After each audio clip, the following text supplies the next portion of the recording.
रात्रि के अंधेरे को चीरती हुई शताब्दी एक्सप्रेस अपनी तीव्र गति से बढ़ती जा रही थी। इसी के एसी कोच A1 में सफर कर रही पीहू के दिल की धड़कनें भी शताब्दी एक्सप्रेस की गति की तरह तेजी से चल रही थी। कैसे होंगे पापा? डॉक्टरों ने क्या कहा होगा? मुझे पापा को अपने पास ही ले आना चाहिए था। पापा ने मुझे कभी क्यों नहीं बताया अपनी बीमारी के बारे में? पापा मेरी जिम्मेदारी है, मैं इतनी गैर जिम्मेदार कैसे हो गई? मैं क्यों स्वयं में ही इतना खो गई कि पापा के बारे में सोच ही नहीं पाई। सोचते वो बेचैन से खिड़की से बाहर झांकने लगी।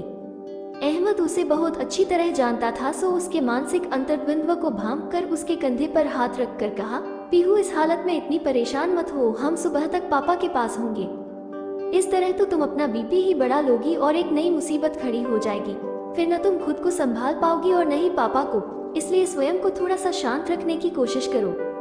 हाँ तुम ठीक कह रहे हो, कहकर पीहू ने सीट पर अपना सिर टिकाकर आंखें बंद कर ली। पर इंसान की फितरत होती है कि विषम परिस्थितियों में वो कितना भी शांत होने का प्रयास करे पर अशांति उसका पीछा नहीं छोड़ती। सो न चाहते हुए भी वो अपने प्यारे पापा के पास पहुंच गई।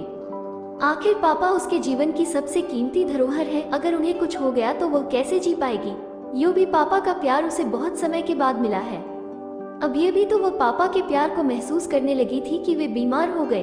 कल ही तो उसके पड़ोस में रहने वाले अंकल ने फोन पर बताया, बेटी पापा को बीमारी के चलते अस्पताल में भर्ती करवाया है। सूचना मिलते ही वो पति अहमद के साथ दिल्ली के लिए निकल पड़ी थी। 10 साल पहले कैसे उसने मम्मी की असामयिक मृत्यु के बाद अपने लिए पहली बार पापा की आवाज सुनी थी। उसे आज भी याद है मम्मी की 13वीं पर जब पहली बार घर में सभी एकत्रित हुए थे और शाम को जब सभी नाते रिश्तेदार चले गए थे तब मौसी ने नानी की ओर देखते हुए कहा था, माँ कुछ दिनों पहले पीहू के लिए एक बहुत अच्छा रिश्ता आया था। अनु को पसंद भी था, पर जब तक वो कोई निर्णय ले पाती उससे पहले ही इस संसार से चली गई। कहाँ से? कौन है? अगर जम गया तो मैं अगले शुभ मुहूर्त में ही इसके हाथ पीले कर दूंगी। मेरा क्या भरोसा कब ऊपर वाले के यहाँ का बुलावा आ जाए। ये जिम्मेदारी पूरी कर दूं तो मैं शांति से मर तो पाऊंगी, नानी ने मौसी की बात का उत्तर देते हुए कहा। लड़का और उसका परिवार वर्षों से दुबई में रहता है। वहाँ उनका जमाजमाया बिजनेस है। अच्छी खासे पैसे वाले खानदानी परिवार का इकलौता लड़का है। बस उम्र अपनी पीहू से थोड़ी ज्यादा है। यहाँ उसकी मौसी रहती है, उन्हीं के जरिए ये रिश्ता मेरे पास आया है। उम्र देख लो, यदि जम रही है तो इससे अच्छा रिश्ता नहीं हो सकता। अपनी पीहू 21 की है और लड़का 30 का है। ठीक है, 9-10 साल का अंतर तो चलता है।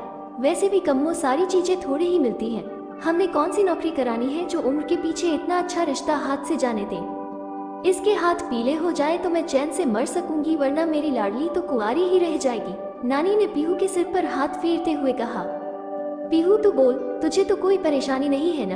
अगर तेरी इस रिश्ते में रुचि है तो मैं बात आगे बढ़ाऊं। मौसी ने मुझसे पूछा, परंतु मैं कुछ बोल पाती उससे पहले ही पापा बोल उठे। मुझे परेशानी है, मेरी बेटी कोई अनाथ नहीं है जो आप लोग उसके भविष्य का निर्धारण करेगी। उसका पिता अभी जिंदा है, अभी उसकी विवाह की नहीं करियर बनाने की उम्र है। आप सबसे विनम्र अनुरोध है कि हमें अकेला छोड़ दें। आपने हमारी बहुत मदद की, उसके लिए शुक्रिया, परंतु अब हमें आपकी मदद की लेशमात्र भी आवश्यकता नहीं है। पापा का अब तक का भरा हुआ गुबार मानो फूट पड़ा। अरे देखो तो, अनु के जाते ही इसकी जवान निकल आई। आज तक इसके परिवार को संभाले रहे हम। अनु तो पिछले 1 माह से बीमार थी। हम सब अपना घर बार छोड़कर यहाँ पड़े रहे और अब ये मौसी और नानी दोनों ने अपनी वाणी के तीखे बाणों से पापा पर कठोर प्रहार सा कर दिया। मगर पापा बिना किसी की परवाह किए अनवरत बोलते जा रहे थे, मेरे साथ तो आपने आज तक कोई रिश्ता निभाया ही नहीं, तो आगे क्या निभाएंगी? आपने हमेशा अपनी बेटी से ही वास्ता रखा। अब आपकी बेटी इस संसार से चली गई तो इस घर से भी आपका रिश्ता समाप्त। अपनी बेटी के रहते मेरा घर संसार आपका ही था, मैं तो सिर्फ एक मेहमान था। अब ये घर और बेटी मेरी है, इससे जुड़े सभी फैसले अब सिर्फ मैं ही लूंगा। आप लोग भी अपना अपना घर देखें। अपनी पत्नी से मैं बहुत प्यार करता था, इसलिए आपको भी अपने घर में सहन कर रहा था। वैसे भी आपने तो मेरे गृहस्थ जीवन को बर्बाद कर ही दिया। पैसे के लिए कोई कैसे अपनी बेटी और बहन की जिंदगी तबाह करता है, यह मैंने केवल पत्रिकाओं में पढ़ा और टीवी सीरियल्स में देखा ही था और हमेशा इसे अतिशयोक्ति मानता रहा। परंतु आप लोगों को देखकर यकीन भी कर पाया कि सच में इस समाज में सब कुछ संभव है। अब आप लोग हमें हमारे हाल पर छोड़ दें। कहते कहते भावुक होकर पापा ने मेरे सिर पर अपना हाथ फेरते हुए मुझे अपने सीने से लगा लिया। आशा करती हूँ कहानी आपको पसंद आई होगी। चैनल पर नए हैं तो सब्सक्राइब करना ना भूले। धन्यवाद।